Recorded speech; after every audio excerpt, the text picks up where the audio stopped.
Hey, kids. Hey, Dad. What do you want to do today? We don't know. Do you want to go to the matinee? No. Do you want to go to the amusement park? No. Do you want to go to the punk rock show? Yeah, let's go to the punk rock show. This isn't your typical punk rock doc. No screaming mics, no leather lore, no tales of bands that made it big. This is about the ones who didn't need a stage to make noise. Bay Area punks who found home in the chaos and carried it with them into the quiet corners of adulthood. Because punk doesn't die. It mutates. It adapts. It threads itself through the everyday. Resistance, community, and refusal to conform. This is a story about what happens when rebellion grows up. Shit. Do I have to do one professional or just do whatever? Is it done? Yep. Is this thing on? I always wanted to say that. Through my eyes, I'm like 27 years old. And refuses to grow out of it. All these fans and all these people, all these friends and we were equals, but what you gonna do when everybody goes on without you? To the end, I'll turn it to the end, to the end. To the end, I'll turn it to the end. So my first Bay Area punk show, the early mid-'80s, it was very loud, very fast, very aggressive music. But the thing I remembered most is I ran into the mosh pit and immediately got knocked out. I went to the first aid tent and they told me I was the only injury of the day. And that was like my introduction to Bay Area punk. Punk rock became more than music for me when I saw a spoken word performance by Henry Rollins on TV. And I watched the clip and he talked about his time in the band Black Flag, but he also spoke about anti-racism and anti-homophobia. It started making me see things differently than how I was raised. Because I was raised in a very strict Christian family and was taught that those things were sins or they were wrong, this and that. And here was somebody saying, think for yourself. There's really nothing wrong with that. Part of my love of punk rock is that it's all inclusive and it fights for people, it fights for equality. It's outsiders. It's music made by outsiders for outsiders. And if you don't fit in somewhere, there's punk rock.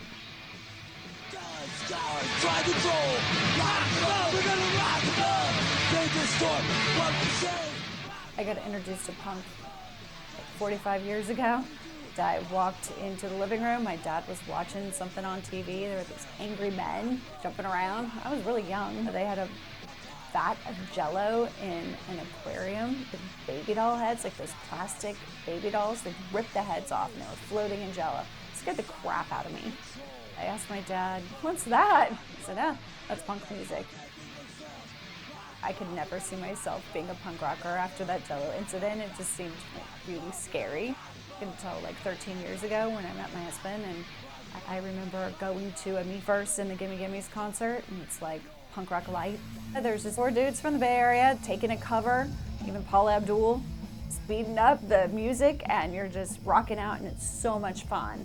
And I was hooked, right? I was so into it.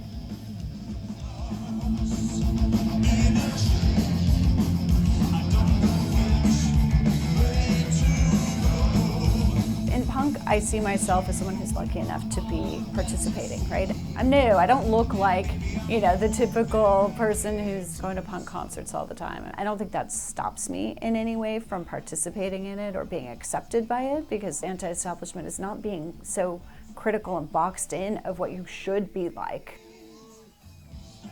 Just because I don't look the part doesn't really mean I'm not a part of the culture or enjoy the experience of it. Honestly, you just speed up the music and let me bang my head to it. My whole body will start to rock out. I'm in.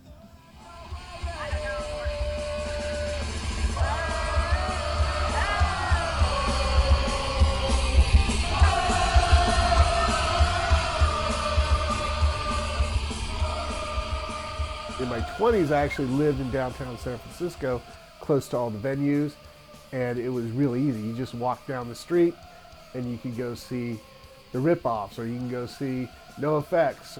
We didn't have yards, we didn't have garages. The bars were our community. like at bottom of the hill and Slims, and you don't care who's playing, you just go there. One thing I remember the Purple Onion is the Bobby Sox were playing one time, and the owner of the Purple Onion was out of control, but he'd have these shows, and he would walk up on stage while the bands were playing and be like, "You want another beer? Save your cup, because we're out of cups." You know, it was a great place. It was just an iconic place. We'd go there any day of the week, and like Spike from Me First and the Gimme Gimmes was bussing tables back then. That's just how the Bay Area was. I think that when you are in a counterculture, like a musical counterculture, whether it be new wave or goth or punk or whatever, it kind of teaches you how to think for yourself.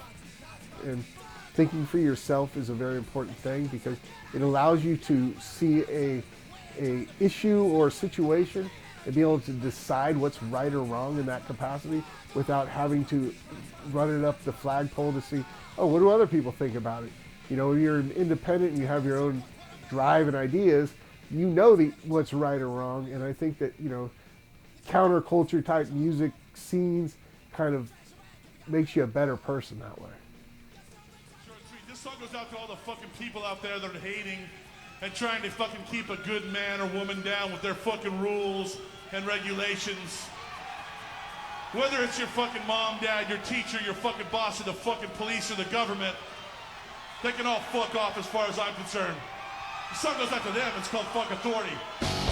I say fuck authority, silent majority, raised by the system, but some of us against it, but shake up a treason, sick of your life, fuck no we won't listen. How do I think punk rock remains relevant as people age? I don't think punk rockers age. I literally don't. I think in their mind, they're like, fuck you. They're still showing up. They're going to the concerts. They're still living. They're not rolling over. They're not being told what to do. I'm not necessarily an expert on all things punk, right? I'm still learning and getting to experience it. But I think if you experience punk in your youth, that there's like a nostalgia that comes with it because it's part of who you were in your formative like years. But I don't think punk is just for the young. I think it's for everyone. It's probably part of it. I think just appreciating it now for me is, I don't know, I'm having more fun with it. I don't think I would have appreciated it back then. It certainly wasn't who I was hanging out with. I think a lot of people think that punks are just dirty kids with mohawks, but they could also be in any walk of life. It's people my age, it's people older, and it's people that are 18 years old. So the crowd is very diverse and mixed. I think that will always exist, so I think punk will always have a place.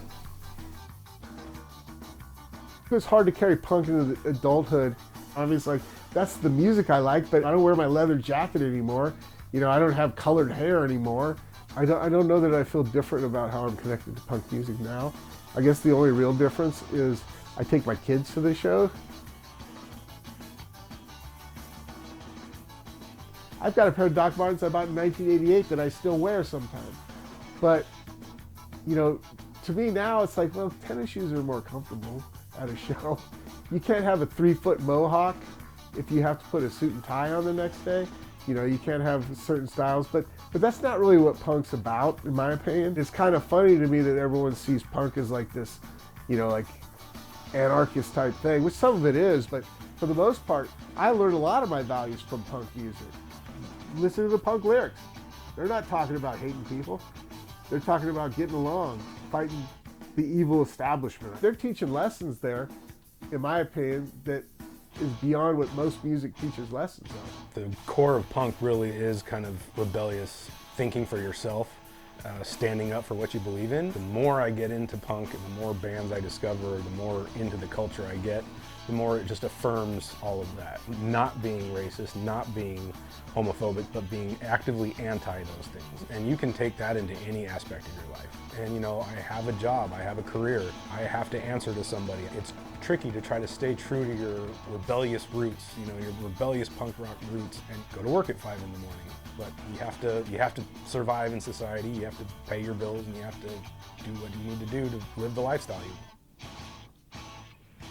I think punk rock has definitely changed my approach in how I see the world. I think I would have been sort of more, you know, suburban, cookie cutter person, and now I'm looking for what's interesting and trying to be true to myself, and that could be punk, that could be my husband too, but they're the same thing, one and the same. His punk rock attitude kind of comes through in our household. He's definitely like, F you, I'm out of here if he doesn't like something, and I wouldn't have tried to challenge the status quo as much. Now I'm sort of willing to stand up for myself, and now I think there's an element of me where I can fight back a little. I think that I have been a nonconformist my entire life, and I don't think I could ever be anything but that. Now I have more freedom to do it. It's kind of like Matthew Lillard's character in SLC Punk. If you have some means, you have more power to make a difference than if you're just, you know, protesting a road, pissing people off because you're blocking traffic. Basically, the whole premise of that movie is Matthew Lillard saying, you know, putting a suit on and making a living, it doesn't affect whether you're a punk or not. It just affects you being able to live a life and continue to live as a punk. And I think that's one of the biggest things, is you're true to yourself. You're not conforming just because you have a corporate job. You're actually just being authentic and being true to who you want to be. And I think that's part of the way that you get to kind of maybe silently rebel. For 8 hours a day, I have to do not what I want, but for the rest of the time, I do what I can. You know, I go to shows. If people are getting bullied or pushed around or something like that, I kind of just step in and, you know, say, hey, we're not doing that here, because it is more about community today than it has been in years past.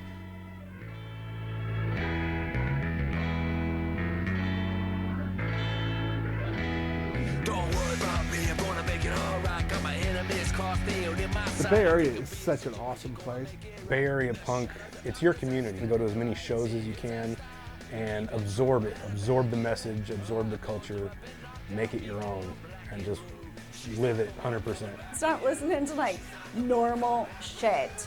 Get out there and try something different, right? Go talk to those people that maybe don't look like you and maybe have a neck tattoo. Well, they're gonna be nice, you're gonna have a great conversation, and it's gonna be way more interesting than you would ever expect. So I would challenge yourself, give it a shot.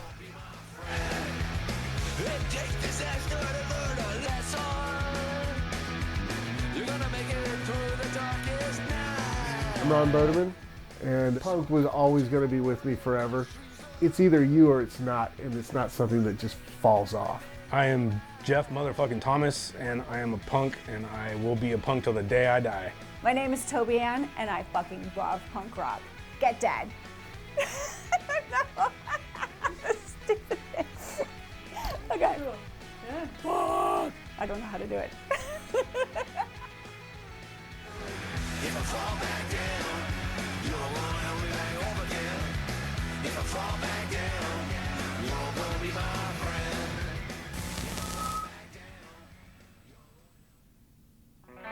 Another East Bay night. East Bay night. East Bay night. East Bay night. When the sun goes down and the night come around and the bar come a-rolling in. When you catch the land to go dance one time and an open bar you in. Hear a punk rock song and we sing along. Everything gonna be alright. Another East Bay night. East Bay night. East Bay night. East Bay night.